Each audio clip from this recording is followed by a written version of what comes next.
sa role play eh. On this court where friendships abound. Respect the game, respect the foe. In VRBO spirit, watch us grow. VRBO, the fire burns bright. With right Kasi tayo passion na day and yung night. si Christian Brown parang yung laro niya, Bruce Brown din yung ano tinanggal nila. For glory, honor, shining light. VRBO, the name rings true. Brotherhood of basketball, me and you.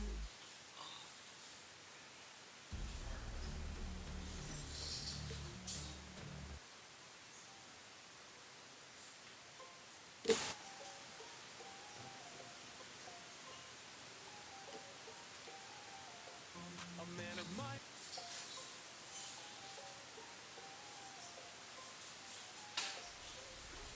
sunrise paints the city gold. Another day begins to unfold. For Coach H-Bomb, a man of might, ready to embrace the day and fight. Basketball court, his second home, dribbling skills, he's overcome. Kamari siya pala dun si Arnie Hernandez. Strong and true, Akala ko alam mo kaya mo kinuha. Hindi ko alam. life's a blow, a day Ano nang nangyayari dun sa liga dun sa Maris? Sinasali ako dun eh. Parang pinayagan ako maglaro sa playoffs. Parang play-in pala. Mag-start ng November. Matchmate ka naman. Mali siya. Pero nag-start na, di ba? Parang November ang start ng playoffs. Last series game sa Sabado. sino kalaban nyo? Wala pang West 1 pa eh. Kila Kuya Arnie daw may laro na liga. standing tall. From early morning, wet and strain.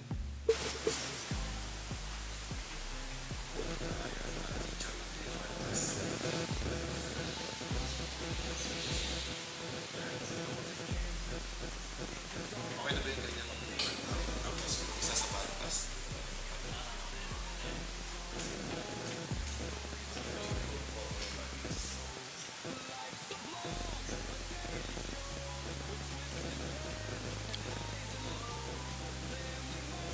Hello?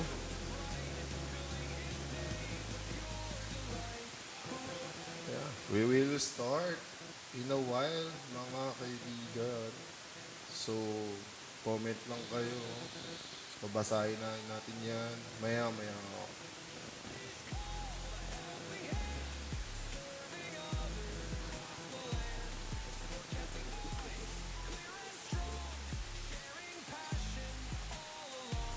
Unboxing treasures, big and small.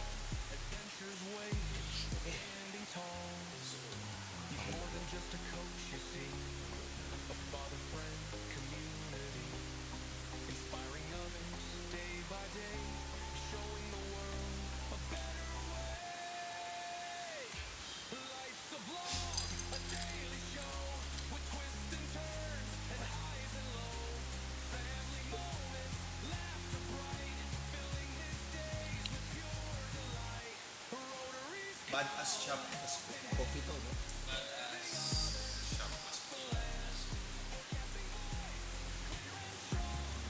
Okay ba, Mafi? Sing treasures, big and small. Adventures waiting, standing tall. So raise a glass to Coach H. Ayan. Hello? Yan, so we are live here sa Badass Coffee, Badass Shop, plus Cafe, and welcome sa ating podcast ng number 2 ng Dre League Season 4. So yan, tingnan muna natin yung mga ano natin to? Bisita. Yan. Tingnan natin ang ating mga bisita. Ayan. So, makikita nyo sa live, naka-split screen tayo. We have the team head of FGS, Mr. Justin Samson. Hi naman, sir. Hello po. Hello. Masyado mahihain si Boss Justin. And we have the Commissioner of BRBL and J-League Season 4, Captain Carl Buendiaje. Good evening po sa lahat ng nanonood. Yun. So, comment lang kayo dyan. Kapag may mga comment kayo, babasahin natin yan isa-isa. Okay. So, with the program flow,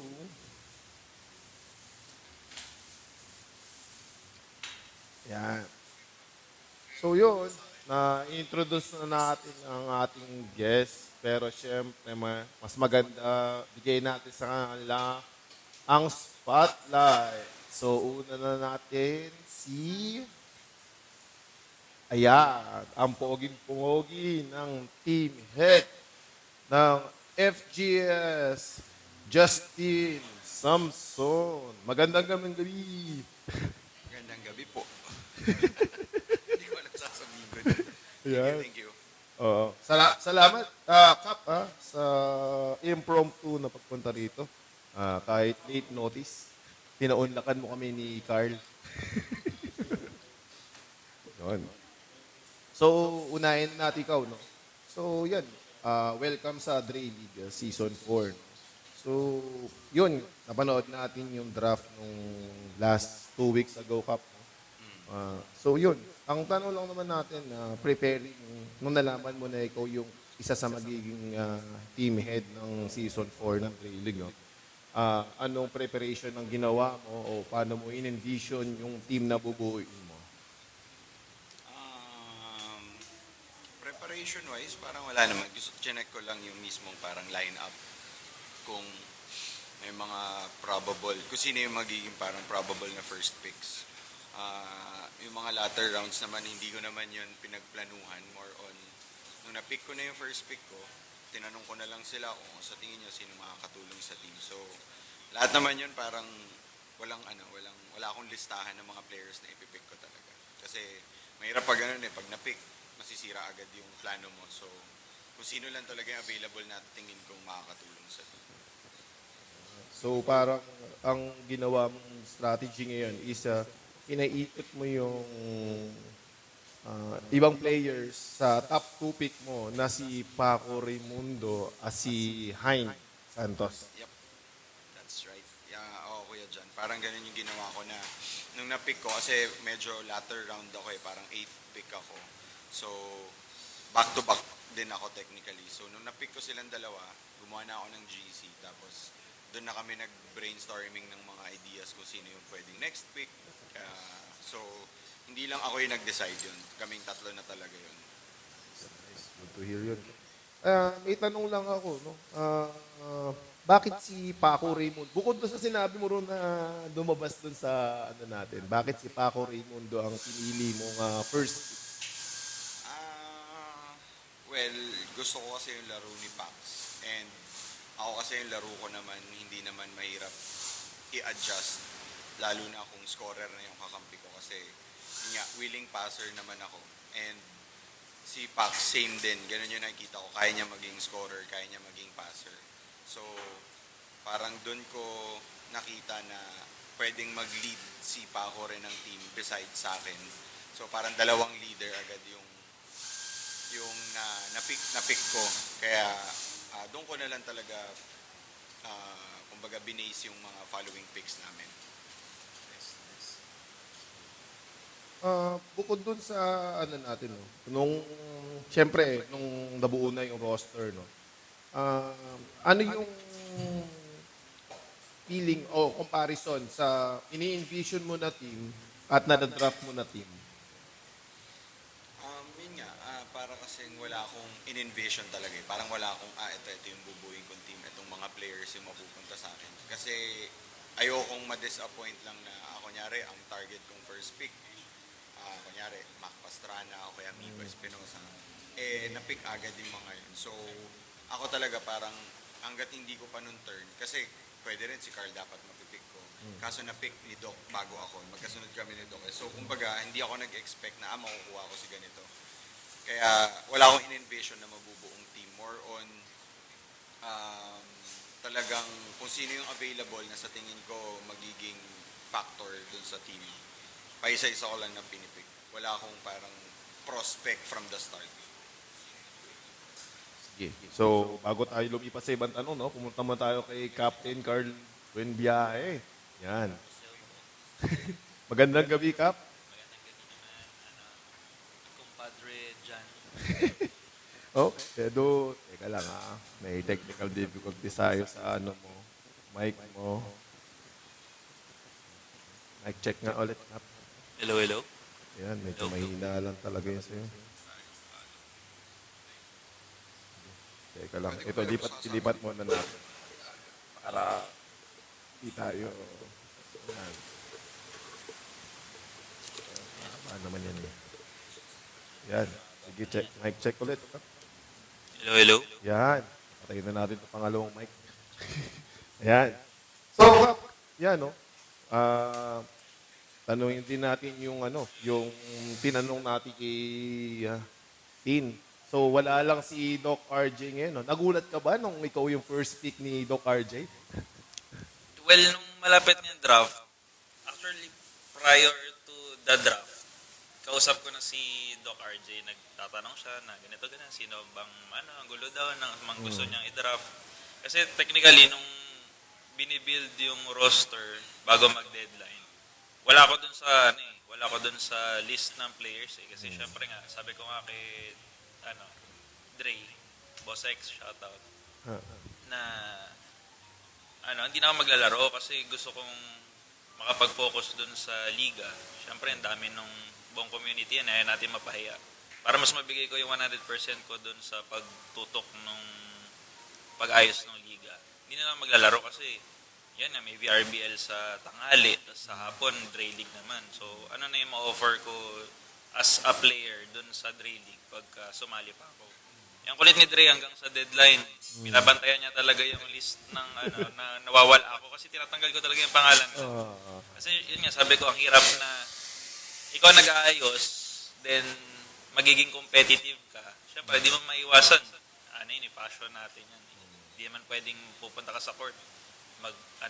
Mag-aastang, parang larong artista ka lang yung laro mo. Siyempre, pag hawak mo na yung bola, gusto mo nang bumuhos eh. Pero, di ba, doon maglalaban eh. So, yan, ending, last minute, nasali na ako doon sa list. Tapos nagkaroon na ng draft sequence.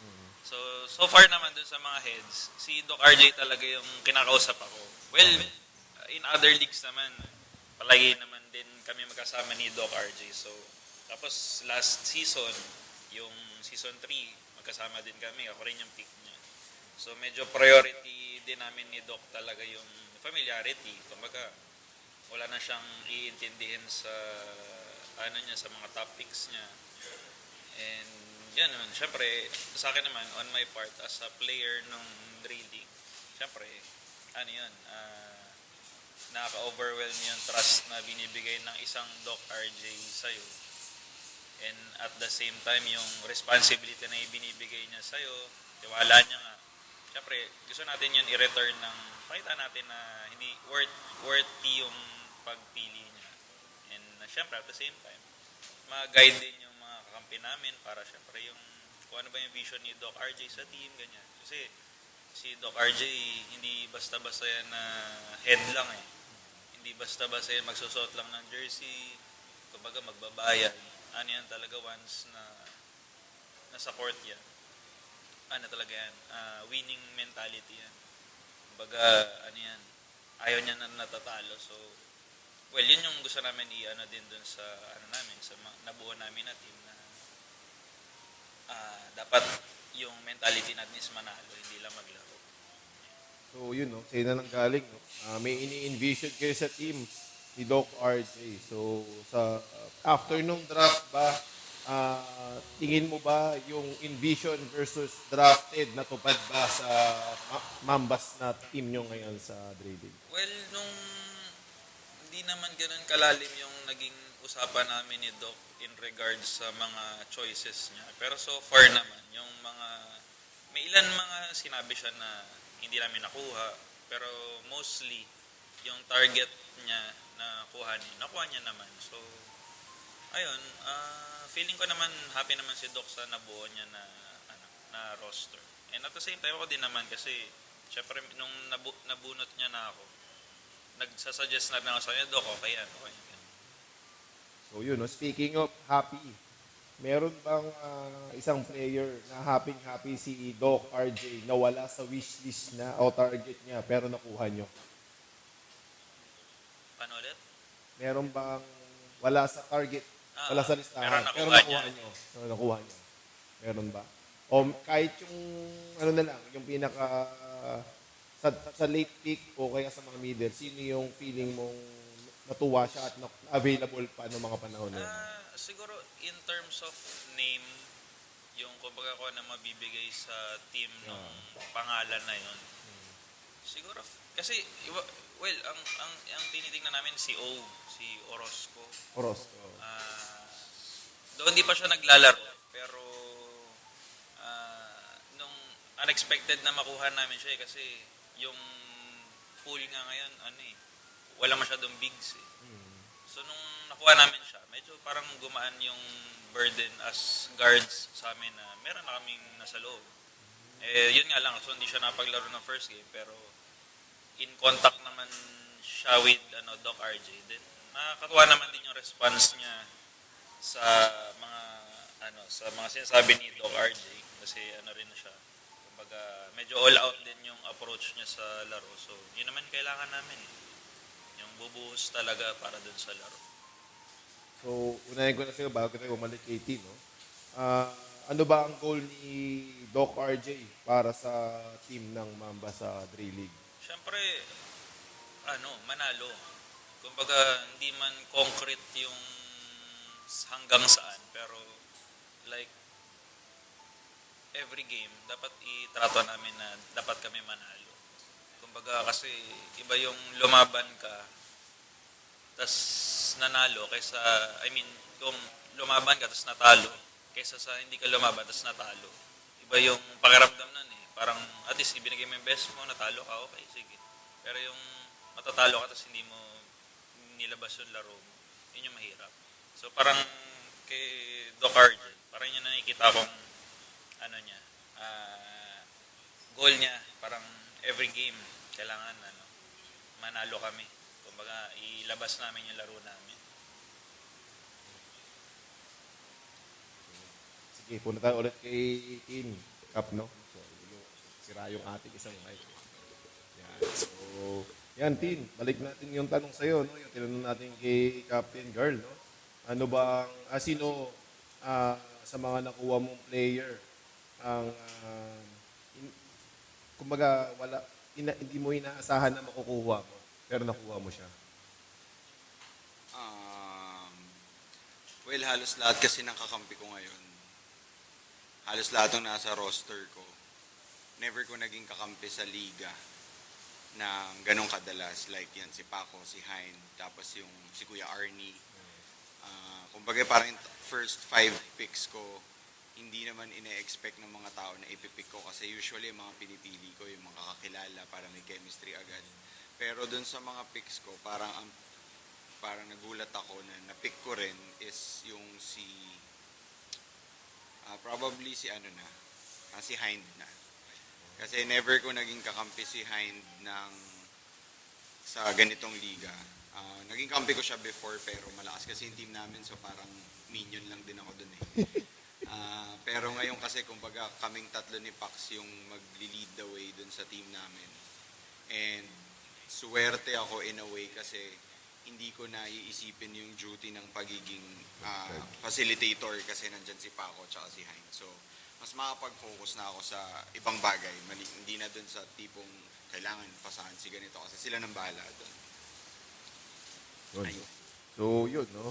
Ano bang goal mo para sa Team FGS ngayong Dre League Season 4? Tingin mo saan kayo aabot?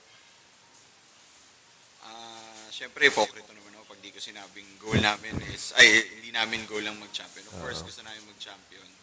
And alam ko malalakas lahat ng team lahat. Nanood ako nung nung parang first week, yung first set ng games. Wala kaming laro nun.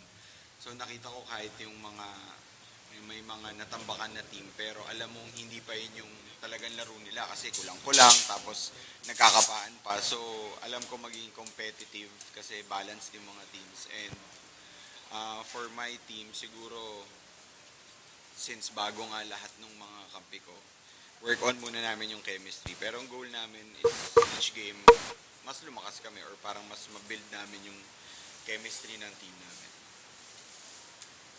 Speaking of chemistry, no? Mukhang okay nga yung lineup ninyo eh, no? At talaga nakita kita nanonood nung Sunday, pinanood mo simula umula hanggang sa matapos. Mukhang pinag-aaralan mo lahat ng teams, eh, no? Yan. So, sa'yo na una, no? This season, sino ba ang nilulook forward mo na makalaban yung pinaka parang may rivalry ka? Kung rivalry-wise, parang ang nakikita kong talagang dominanting team is yung team ni Dre. Kasi nga, first overall pick siya. Tapos, hindi sila nagkulang sa big man.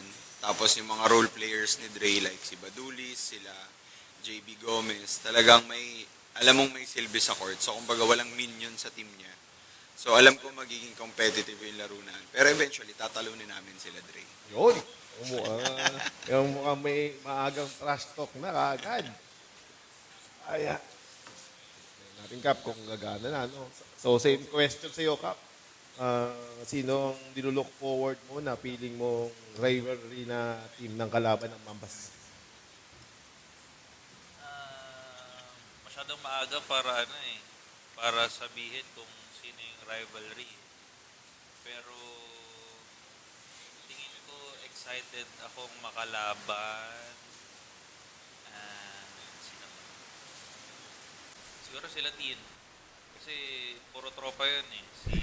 Ako, si Hein, mga kakampi ko na din. Yan, si Hein, kakampi ko last season sa season. Tapos sa mga ibang liga, kakampi ko rin yan. Si Paco. So parang, for me, masayang maglaro against them na in-competitive. Sila ano pa? Sila France. Kakampi mo rin. France, kakampi ko din nung previous season. So, feeling ko sila yung nakaka-excite makalaro. Pero rivalry, ang hirap eh. Sabi kasi, the way ko nakita yung mga, yung mga teams. Sa'yo ba yun? Parang, may kanya-kanyang weakness yung team na matetake advantage ng ganitong team. Pero pagkakalaban naman nila yung ganitong team, iba naman din yung kakalabasan ng mga result ng mga laro. So, hindi ko masabing malakas yung ganitong team pagkakalaban si... Wala daw sound si Carl. Lipat lang sa gitna. Sorry. Ulitin mo ulit lahat. Sorry, Kap. Patayin na natin yung isa na yan. Ayan. Galing ko na po. Sa gitna mo ng may pwesto siguro yan. From the top? Sorry, Kap. Sige, analit yung tanong. Yan, yung rivalry. Sino ang rivalry na feeling mo na iyaan niya? Yun nga, sabi ko nga kanina.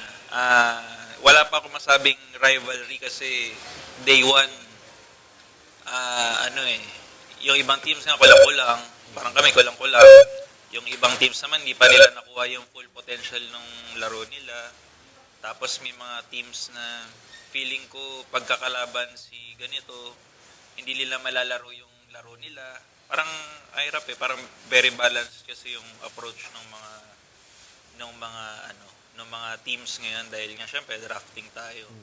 So siguro yun nga ang pinaka excited lang ako makalaban pag sila Tin kasi nga tropa yung roster nila, mga dati ko mga kampe, mga from last season tapos from other leagues. So parang medyo for me parang masaya yung masaya yung laban namin pagka kami magkakalaban.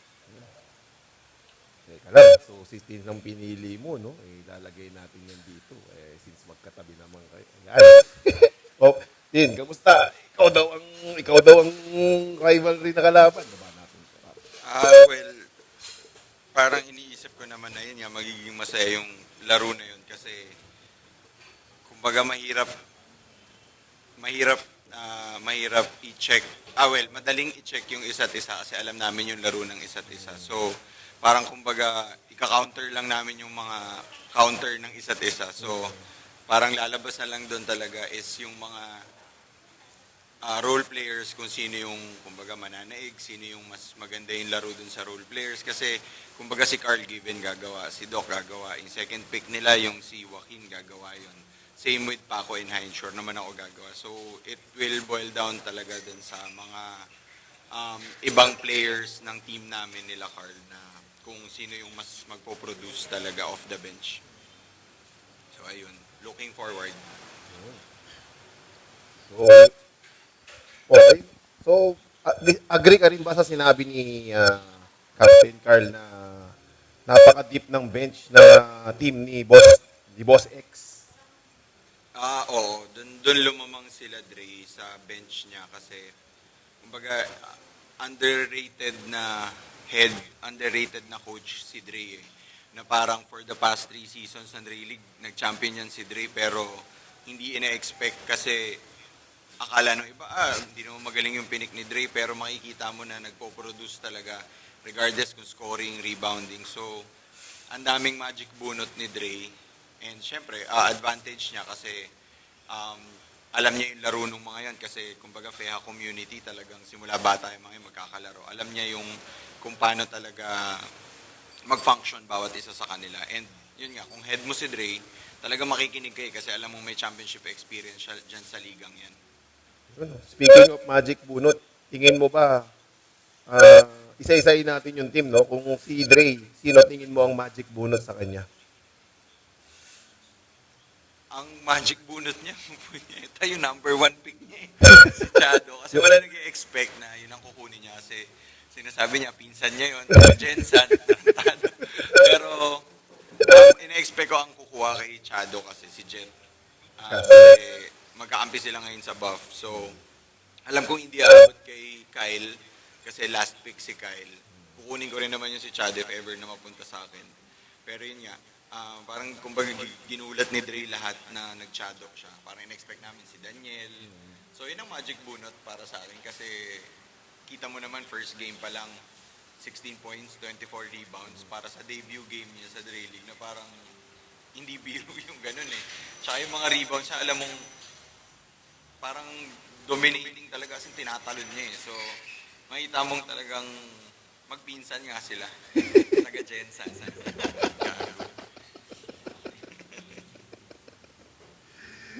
Ikaw, Kap, tingin mo, sino ang pinaka-magic bunot bukod sa team na ni Dre, sa ibang team?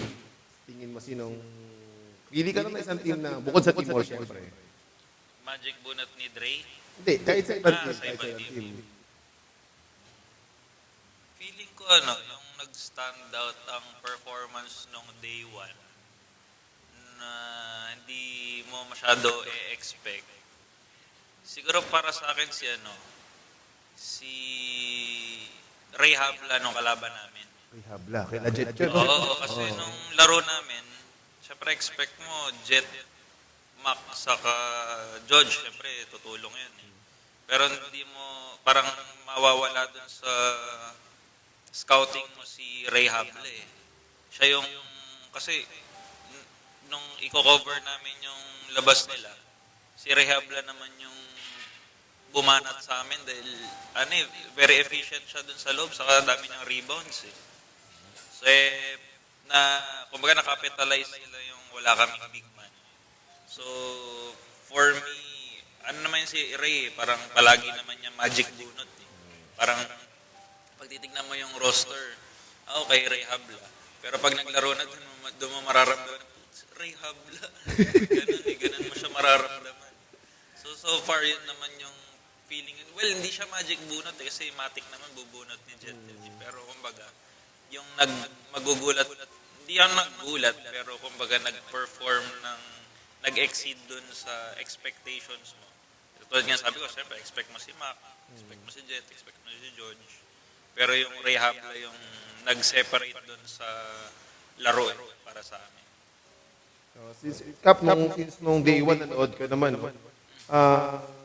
sino yung hindi mo ine-expect bukod kay Habla? Sino ine-expect mo sa buong game na yon, sa buong 4 games na hindi ganun kagalingan pero nag-stand out sa'yo?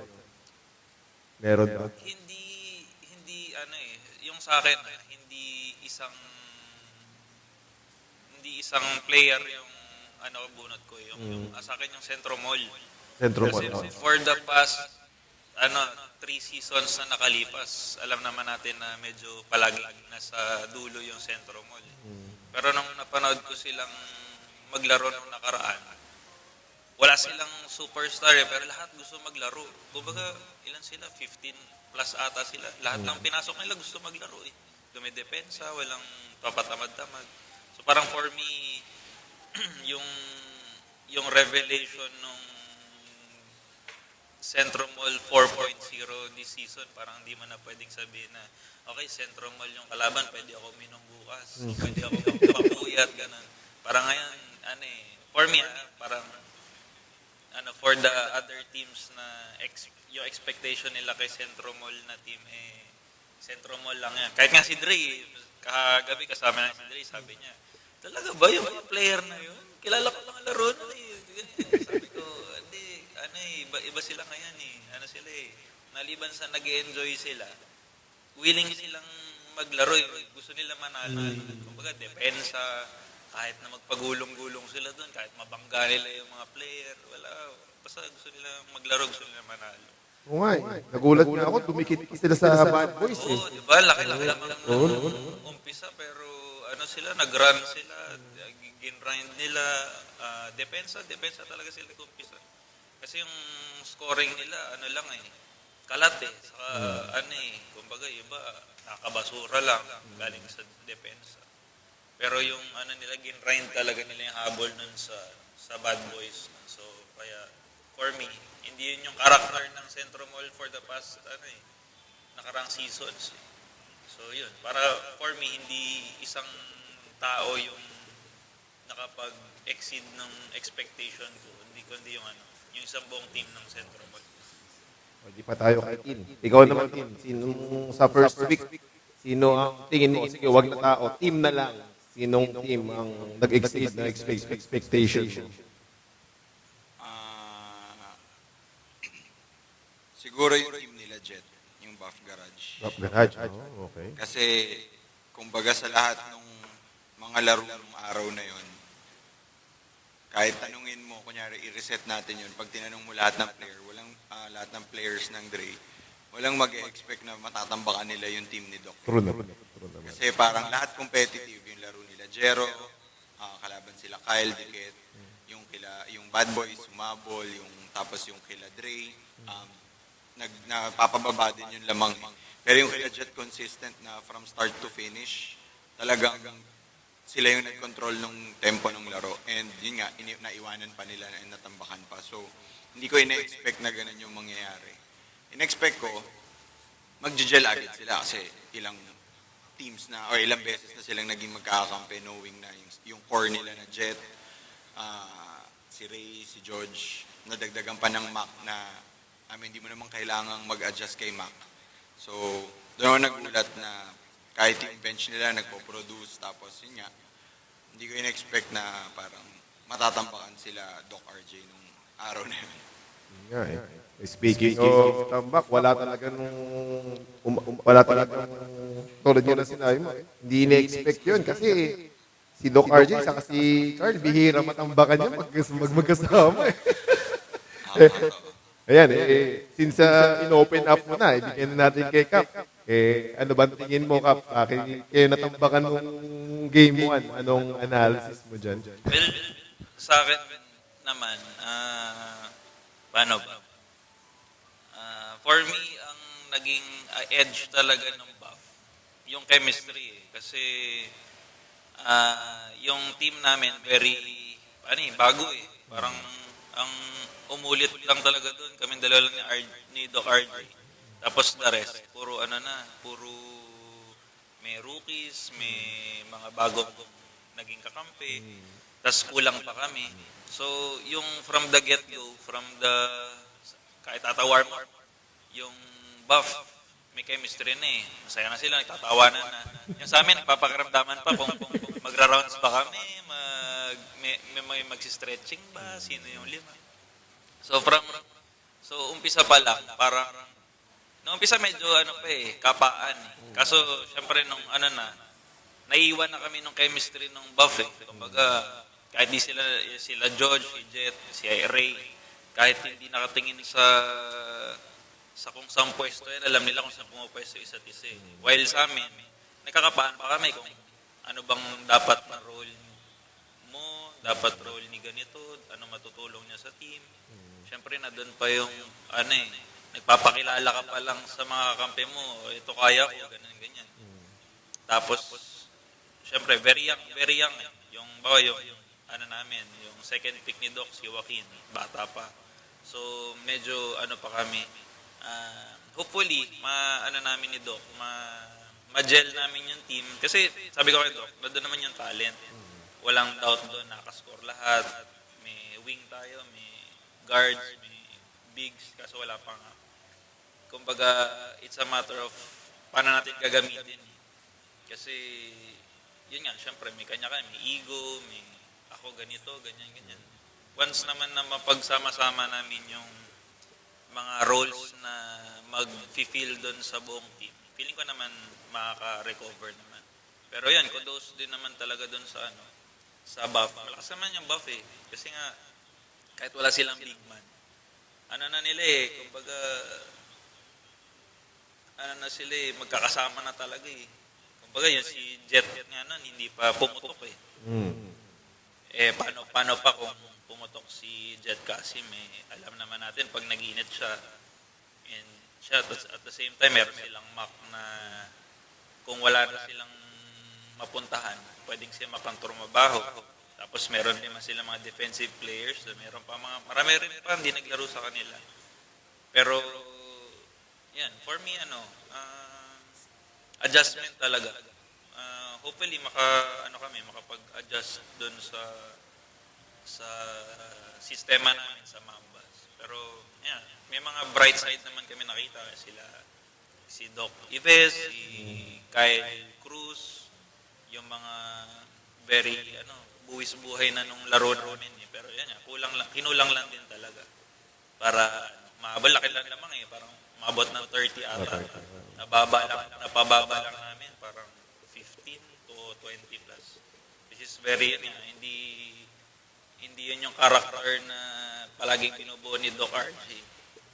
So yun, hopefully, makabawi kami. Mapag-gel namin yung team, magkaroon ng isang goal, makinig sa kung ano sabi ni Doc RJ.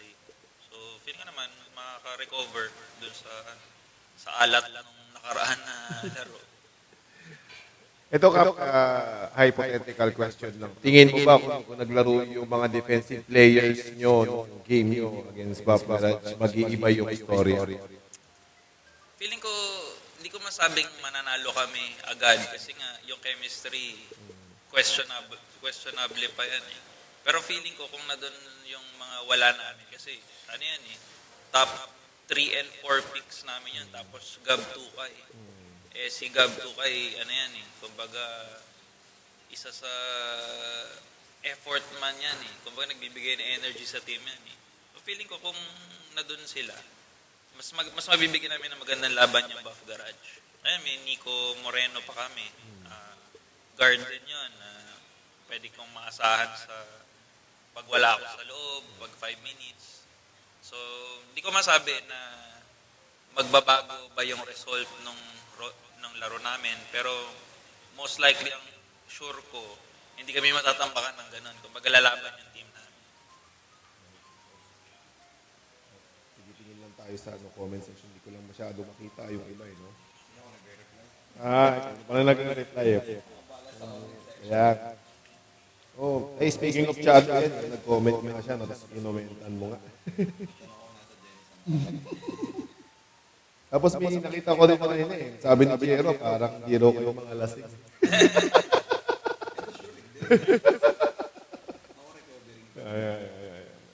Sige. Commercial muna tayo sa grid. Tapos ayusin lang natin.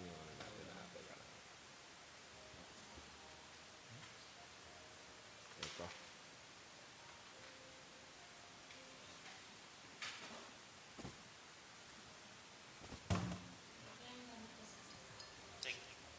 Masaya nito sa'yo.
Sunrise paints the city gold.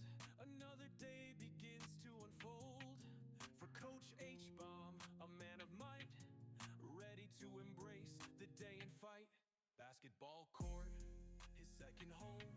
Dribbling skills, he's overcome the missed journey. Strong and true, pushing limits through and through. Life's a vlog, a daily show with twists and turns and highs and low. Family moments, laughter bright, filling his days with pure delight. Rotaries call, a helping hand, serving others across the land. Sportscasting voice, clear and strong, sharing passion all along. Unboxing treasures, big and small, adventures waiting, standing tall. From early mornings, sweat and strain, to evenings calm, a sweet refrain. He balances it all with grace, a smile upon his weathered face. The court's his canvas, games his art, a beating rhythm in his heart. He coaches young minds, strong and bold, stories of triumph to be told. Life's a vlog, a daily show with twists and turns and highs and low. Family moments, laughter bright, filling his days with pure delight. Rotaries call, a helping hand, serving others across the land. Sportcasting voice, clear and strong, sharing passion all along. Unboxing treasures, big and small, adventures waiting, standing tall. He's more than just a coach, you see, a father, friend, community, inspiring others day by day, showing the world a better way. Life's a vlog, a daily show with twists and turns and highs and low. Family moments, laughter bright, filling his days with pure delight. Rotaries call, a helping hand, serving others across the land. Sportcasting voice, clear and strong, sharing passion all along. Unboxing treasures, big and small, adventures waiting, standing tall. So raise a glass to Coach H-Bomb, a life well lived, a heart of gold. His daily journey, a story told, a legend in the making, brave and bold.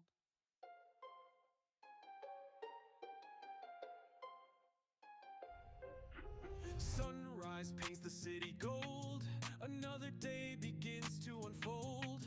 For Coach H-Bomb, a man of might, ready to embrace the day and fight. Basketball court, his second home. Dribbling skills, he's overcome the missed journey. Strong and true, pushing limits daily show with twists and turns and highs and low.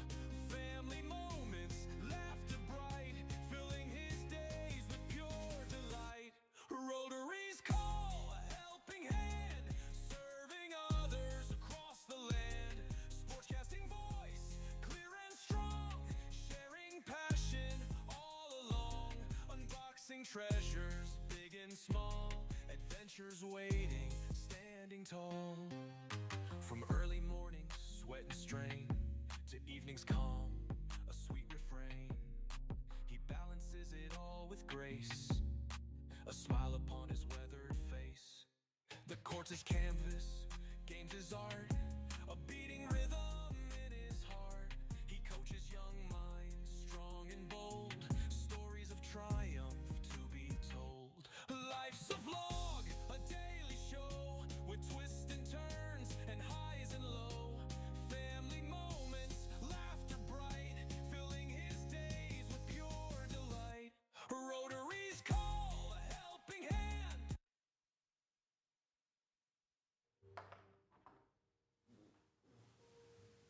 Hello? Yan. And we're back. Check mic. Yan. Yan ka. And we're back, no? So we are here in the second part ng ating podcast. Second podcast for Dre League. Yan. So, yan. Dito na tayo sa portion na medyo controversial, no? So, unahin natin si Captain Carl. Yan. So, Cap, sa tingin mo, sino first two teams ang magkakaroon ng first round exit sa season 4 ng Dre League?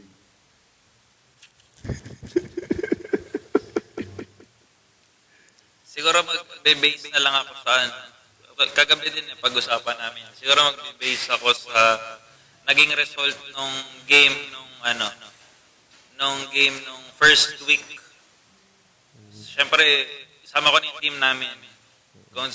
Kung sa performance-wise lang naman ang pagbabasihan natin, pangit talaga yung pinakita namin. Tapos, other team na kasi lahat maganda pinakita eh. Siguro, na lang siguro, dahil pwedeng sila Kyle, si Kume Kyle. Kasi na-injure si Carlo. Get well soon, Kuya Carlo. Yeah. Pero na-injure kasi si Kuya Carlo kahapon sa penthouse.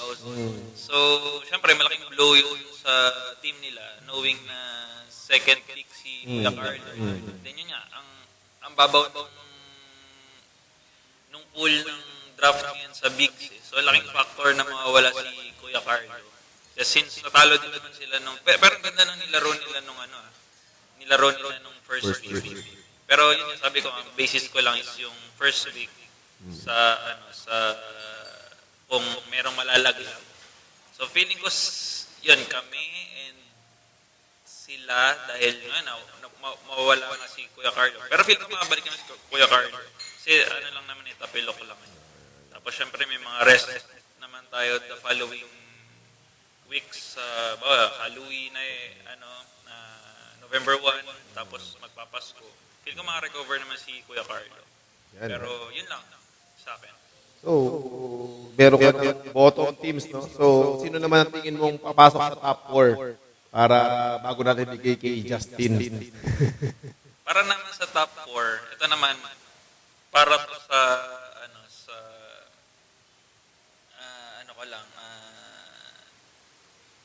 hula ko lang, kutob ko lang. Siyempre yan, sila Dre. Siyempre, sila eh. Makikita mo agad yung chemistry nila. May depensa, may opensa.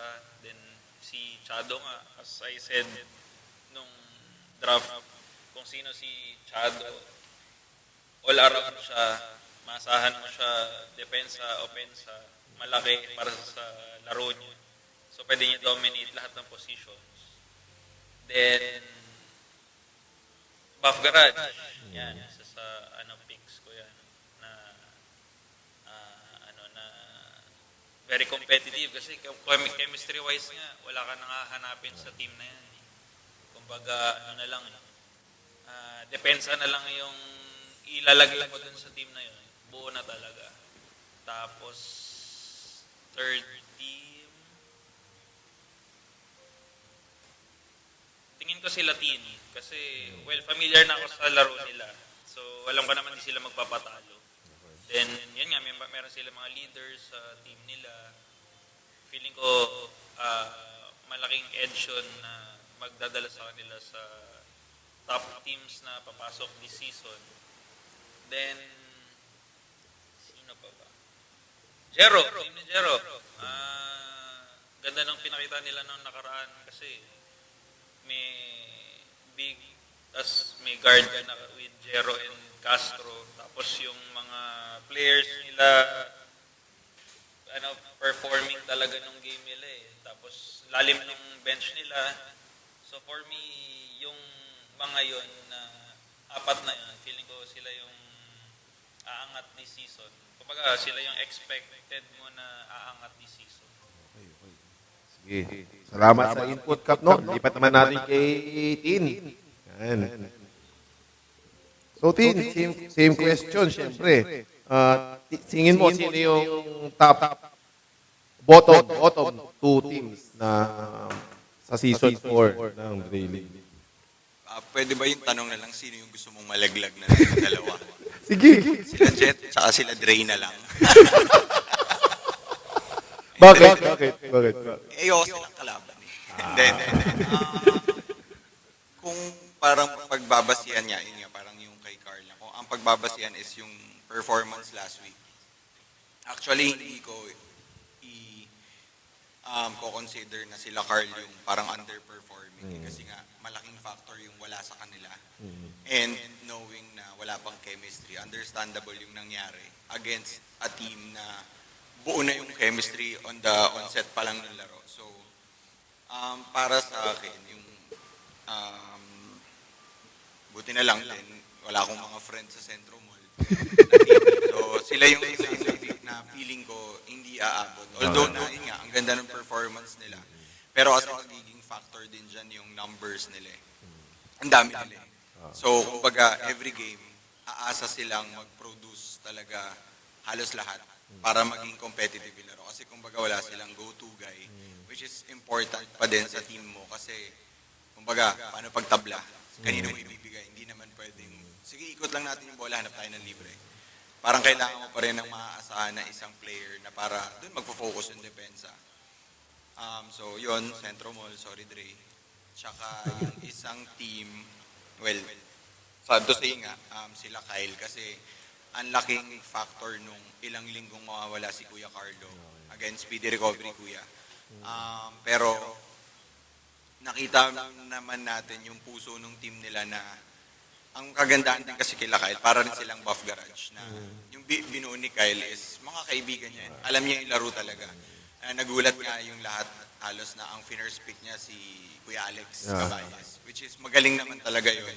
Pero parang hindi expect na para sa first pick kasi baga kaya pang makuha ni Kyle yun, probably second pick or third pick.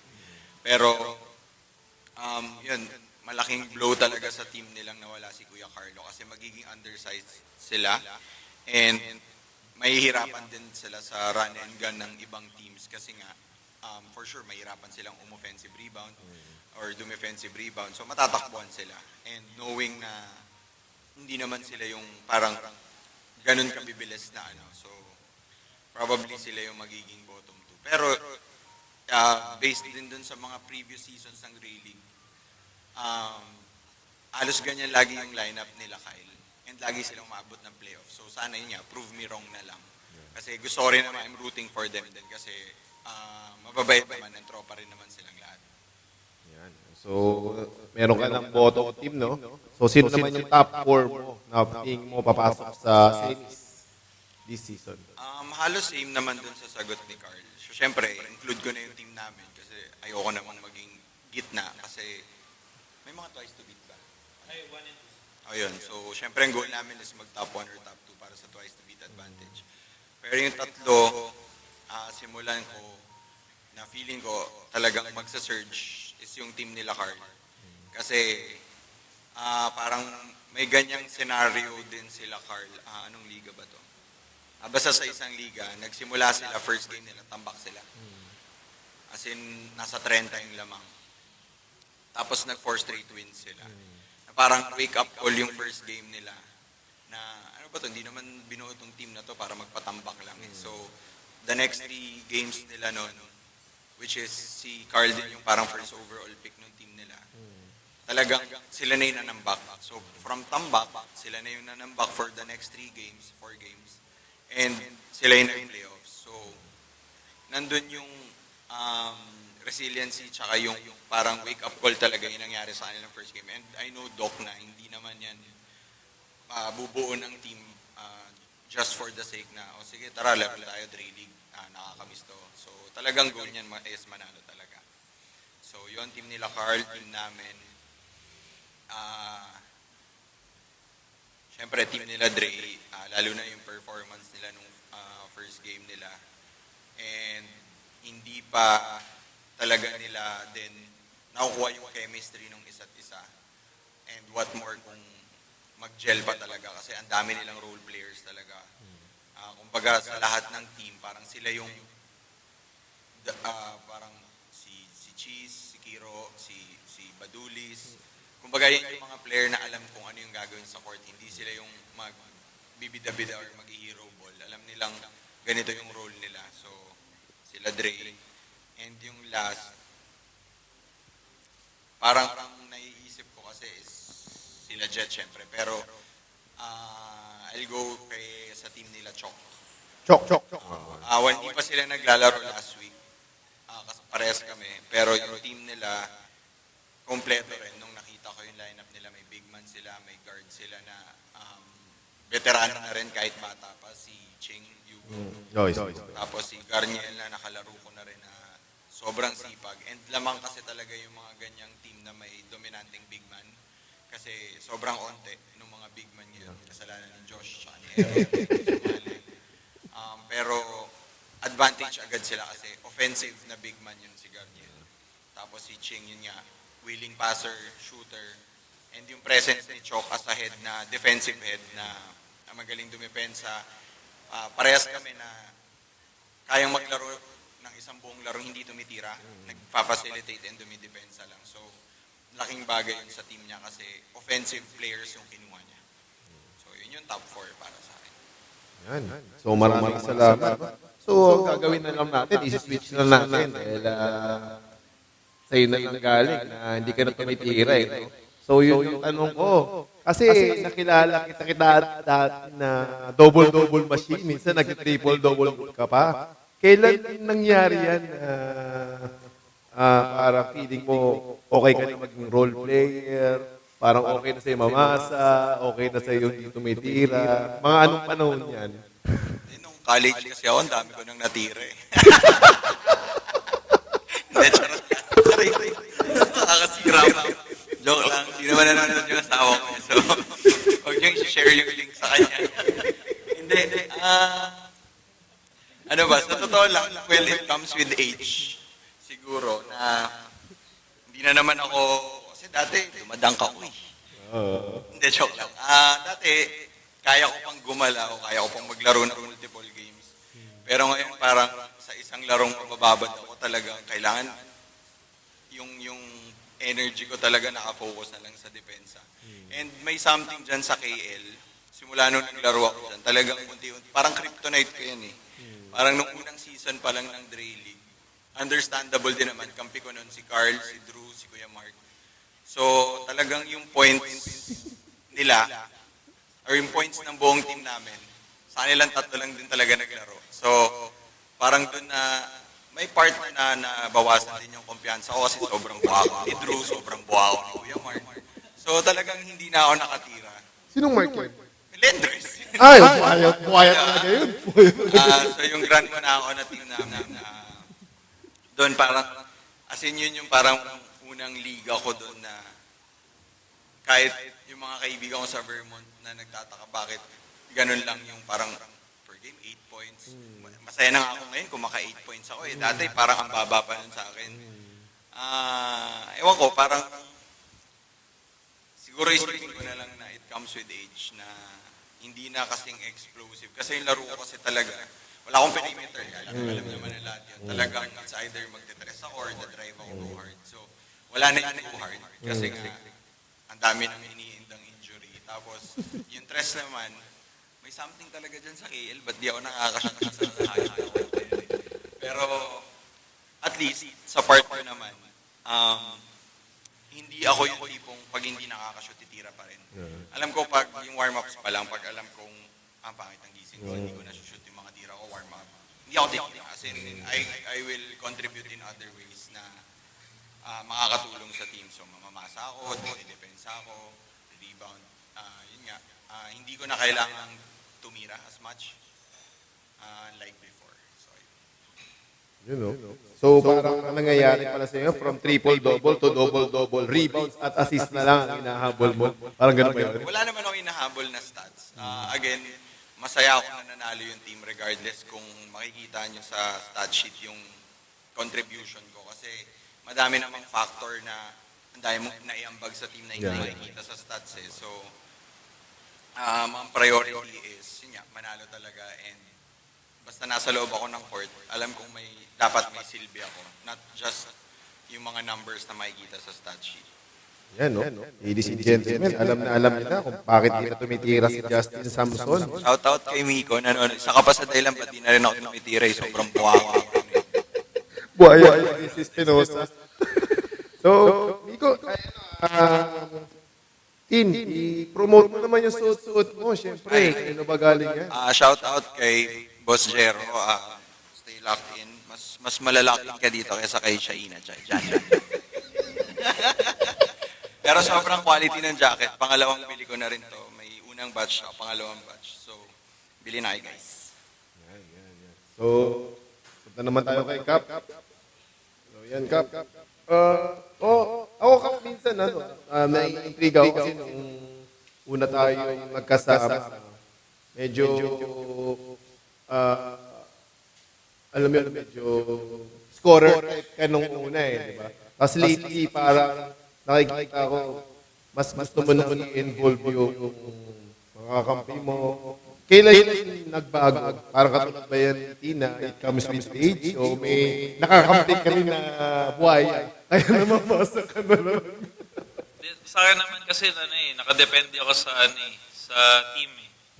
Kung ano yung dapat natin i-feel, hindi doon tayo. Kasi meron kang mga kakampi na scorer naman.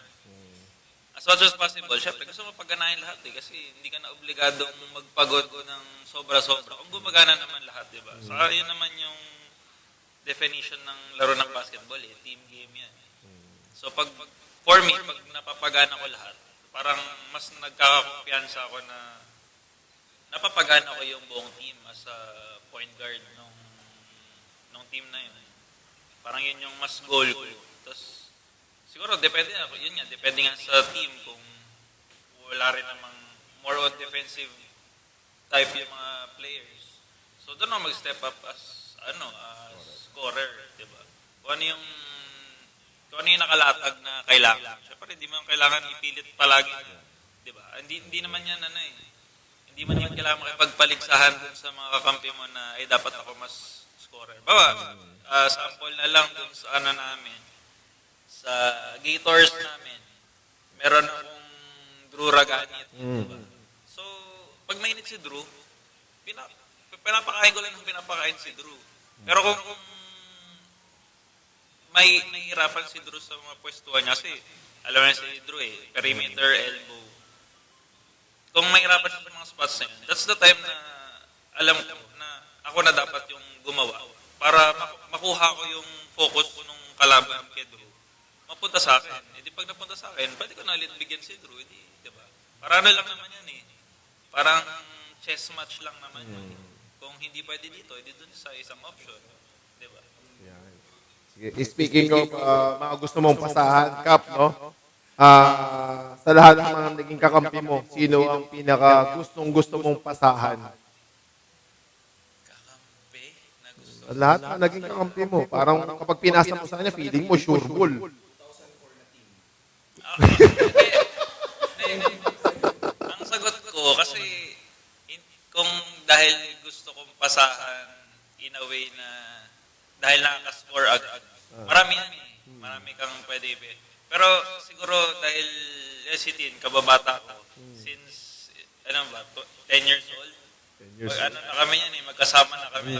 So parang mas, kung meron akong gusto pasahan, si Tin na yan. Eh, kaso nawala yung opensa. ang masama doon, pinapasahan mo, sumasama pa loob. Yung iba to, pag pinapasahan, parang, ano gagawin ko dito? Kaya sa akin naman kasi, syempre, ano yan eh, yung opensa kasi, sa kumpiyansa yan manggagaling. Tama. Hindi ka tiwala sa tira mo. Hindi talaga mag-shoot yan o hindi mo ititira eh. So parang sa akin, pag nakakampi ko City, nakakalaro kahit nga papawis. Binibigyan ko na binibigyan niya ng bola. Talagang, go hard. Kasi doon na talaga mag-umpisa eh.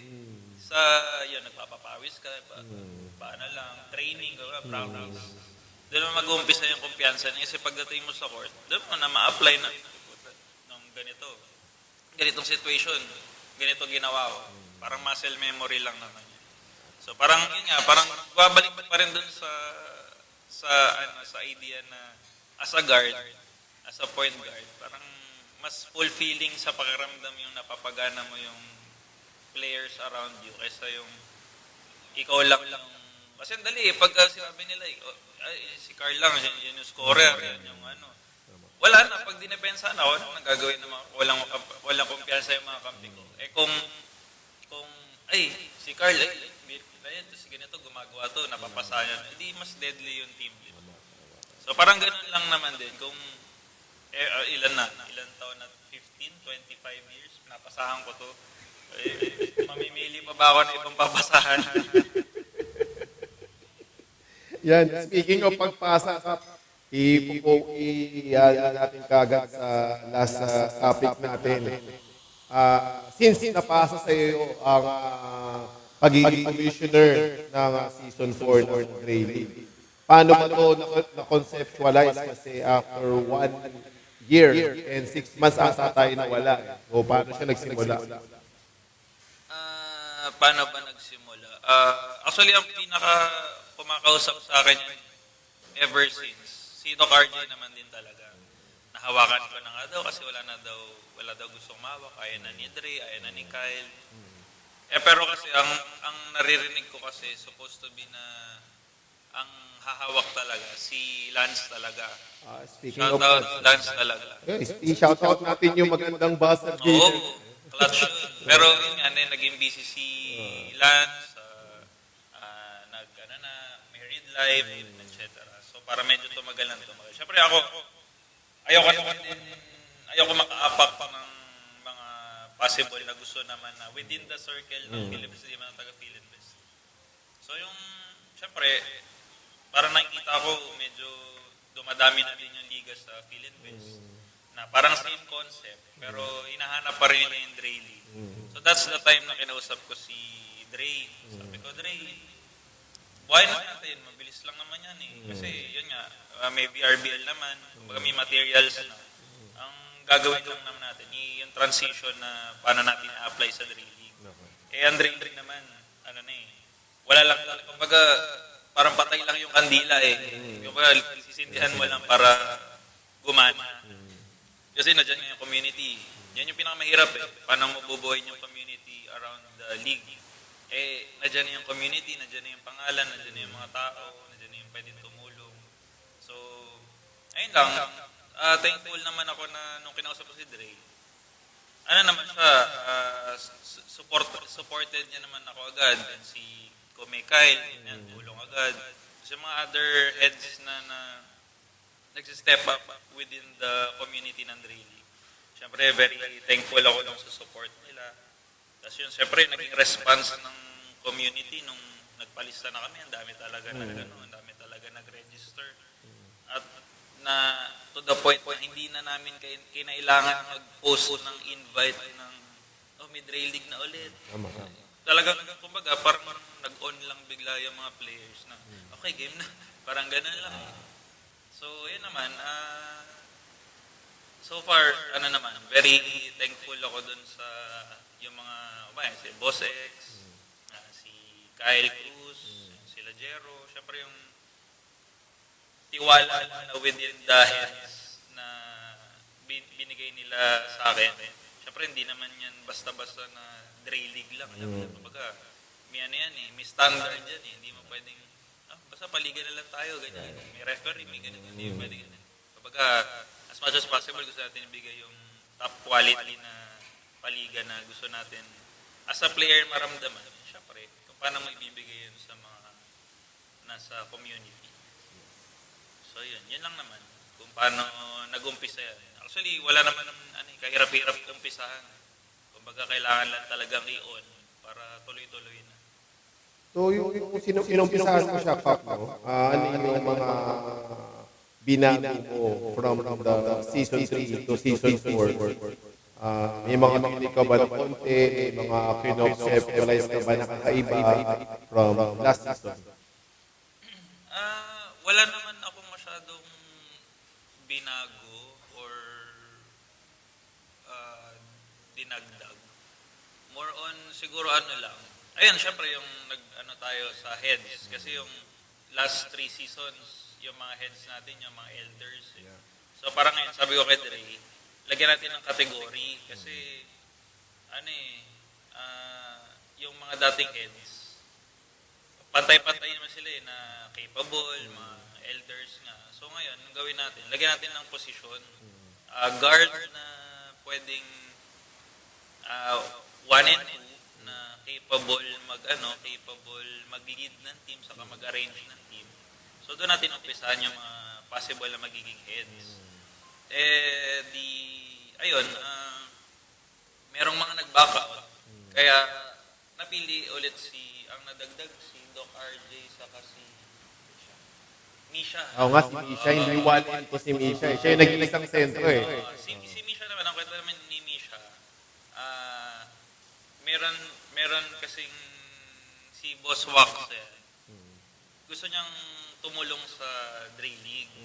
Ngayon, hindi naman kasi siya talaga naglalaro So, ang in-appoint niya na lang para mabuo yung team, si Misha. Kasi si Misha capable naman na mag-lead ng team and kumbaga, kilala naman ng lahat yan. So, yun, kaya nakapasok si Mish as head dun sa 9 teams kasi yung pansampo si Central Gold na. Ayun lang naman ang naging changes. Kumbaga, yun nga kasi isa pa yun dahil sobrang daming guards nung nasa roster. Kaya Dre, makakapili lang tayo ng heads kung naumpisahan na natin yung paglista. So yun, daming ang guards. So doon na kami nag-start na ang yun ang choice namin, 1 and 2. Siguro, ang isa rin nakita kong pinagbago ang Kap, no? Kasi ang dami namin na lista, pero naningin ka ng 1,000, halos na lahat. Yun naman natin sa listahan. Alam nyo naman, alam naman nating lahat na na hindi naman charity ang Dre League. Na we have to take our responsibilities para mag-work yung Dre League. Diyan lang naman ikot yan para tatakbo yung liga natin sa kote. Siyempre, mag-umpisa pa lang tayo, sakit na ulo kung walang initial payment tapos na-draft tapos ayaw na yung team na napuntahan dalhin sabihin aalis pala ako, di na ako makakalaro. So iniiwasan natin kasi from the previous season may mga ganun na cases. Syempre hindi naman lahat yan tropa mo, hindi lahat yan ang mapipick sa'yo, pa-close mo. Iba, rival mo pa, ganun. So, syempre, ang naman din sa Dre League, as one. Maybe rivals tayo or competitors inside the court, pero outside the court, kaya tayo magtotropa na. Tama. Ang isa pa nakita kong in-implement mo na pagbabago is yung trades. First time in history ng Dre League, 4 seasons may trade. Paano na-conceptualize na papayagan ang trade this season? Actually, regarding sa trades, ang may request niyan yung mga heads. Ngayon, ang sabi ko lang sa kanila, sige, pagbibigyan ko kayo sa trade, pero doon lang sa draft night mismo natin. Then, dapat both parties is, i-accept nila yung trade na yun. And, ang last call nun is sa akin, kung magiging fair ba siya sa liga. Diba? Kasi syempre, hindi man pwedeng, nag-usap kami. Baka yung isang team, gusto niya lang, basta may team siya. Papalakasin niya lang itong isang team, di ba? Hindi naman pwede gano'n. So, kailangan natin i-balance. Pero so far naman, yung mga naging trades nung mismong draft night, medyo madrama lang, pero feeling ko naman fair naman on both teams. Kasi, mga players naman na yun, meron talaga madadala sa teams na pinuntahan nila. Yun, speaking of drama, pumunta na tayo. Nagulat ka ba sa nangyaring trade na yon as a unang big time trade for Brady? Well, ako talaga nagulat ako kasi from the start, nakikita ko na kung sino sila nagbobo ng team. Tapos nagulat ako pagkatapos na ng draft, may umaalingasaw na na-trade sa kami, Buff Garage. Shoutout, Jet Cassius. George. Ay, happy birthday, George. Birthday na ngayon. Ayun nga, pagkatapos ng draft, hindi sabi na, baka may trade. Siyempre, expect mo may trade. May asaran, may ganito. Hindi ko na-expect yung doon sa trade nila kasi magkatulong yung dalawa habang binubuo yung team Tapos biglang akala ko na una joke lang. Shit pala, seryoso na. Hanggat sa lumabas na kami doon sa Buff Garage. Matunog pa rin yung trade. Sabi ko, finalize nyo. Kasi kung ako, pero sure nyo kasi hindi pwedeng pagka-trade natin biglang papalitan niya ganun nga nangyari. Tapos pag-uwi nila, gusto na naman nila palitan, babalik tayo. Yun na yun. So nung pag-uwi mo, parang gustong bawiin yung trade. May mga tumatawag pa sa akin, saka nagchat-chat na pumayag naman, ganito, pumayag naman nabalik na lang, nabigla lang kami. Sabi ko, wala na yan, tapos na yan. Siyempre, na yan kumbaga, if i-allow natin yung ganong mga, parang wala tayong firm na decision sa, siyempre, ako, tinake yung responsibility. Pero syempre, gusto kong maging firm sa mga, yung sinet nating rules, Syempre, kasi pag pinakitaan mo ng, ikaw flexible ka din sa mga binanggit mong patakaran mo, hindi nila re-respetuhin basta-basta yun. Tama ka. Yun.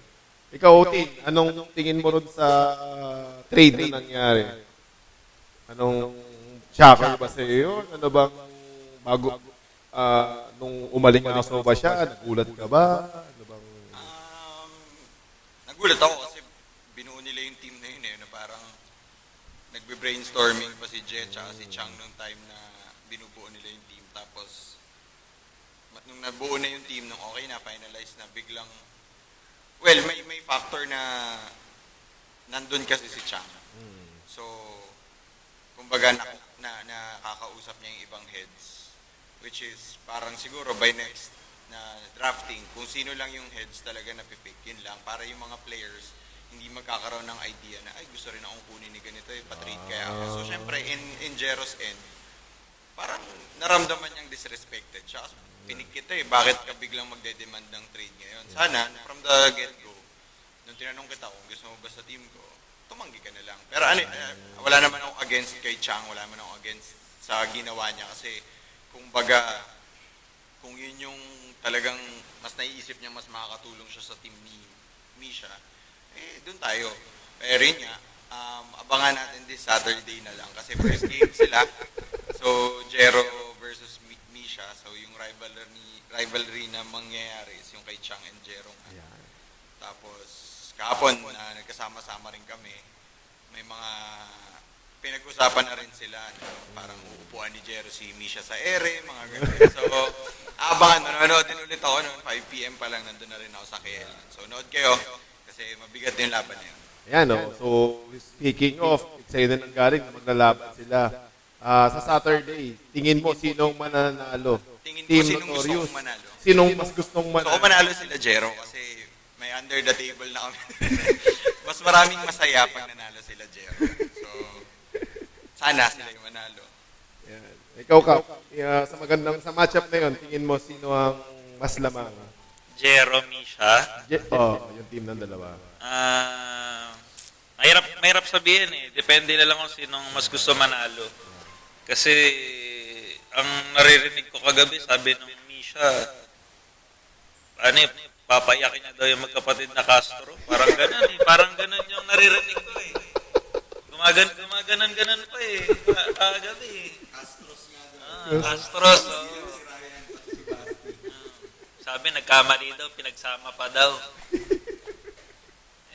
Siyempre, iba naman din yung fire na nakikita namin kay Boss J na kung anong gusto niya patunayan, makikita natin yung Sabado. Yan. So, yun yung matchup na abangan natin sa Saturday, no? So, yan. So, medyo lagpas na tayo, Kap, no? So, may any parting words ka ba para sa mga manonood natin, sa mga sumali sa Dre League, at o kaya sa BRBN, may pa-plug ka ba para at least maano? Ipo-focus ko muna sa'yo. Yan. Ano ba? Syempre, first of all, thankful ulit palagi naman sa Boss X, Boss Kyle, sa buong community ng Dre League for accepting me sa pag-aasikaso nung Dre League ulit. Sabi ko nga, ano lang naman yan eh. Kailangan lang ng may mag-push, tapos magtutuloy-tuloy na yan. Then, syempre dun sa mga heads na tumutulong talaga actually sila nagpapadali ng trabaho eh. Sila talaga tumutulong daily sa pag-asikaso ng league. So, para sa akin, parang walang kahirap-hirap yung pag-asikaso talaga. Kasi dyan sila alam mo meron kang may backbone kami, pwede kang mga sandalan na mga heads. Tapos, ayan lang, shoutout pa lang sa wife ko, doon. Pakita mo natin. Shoutout. Sa family ko, sa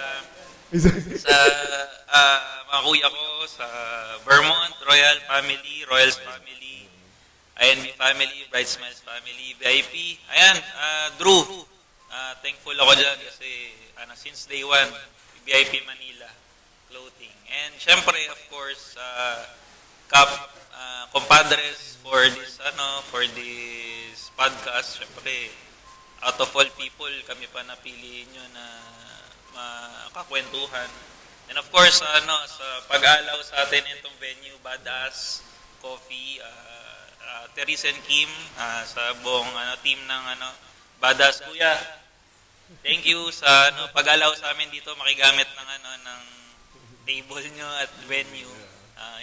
Yun lang naman. Yes. Lipat tayo kay Tin. Any parting words and shout out bago tayo mag-wrap up sa ating podcast number 2 for Dre League. Sorry. Shout out. Yun lang sa family ko, sa Vermont, sa mga kaibigan natin sa Philinvest and lahat ng mga kakampi and kalaban namin, pati yung mga nangaaway sa amin, mga sinasabihan kami pangit, lahat yun. Hello po sa inyo. Yun lang. So, yan. Teka lang, gagawin ko lang 4 cams.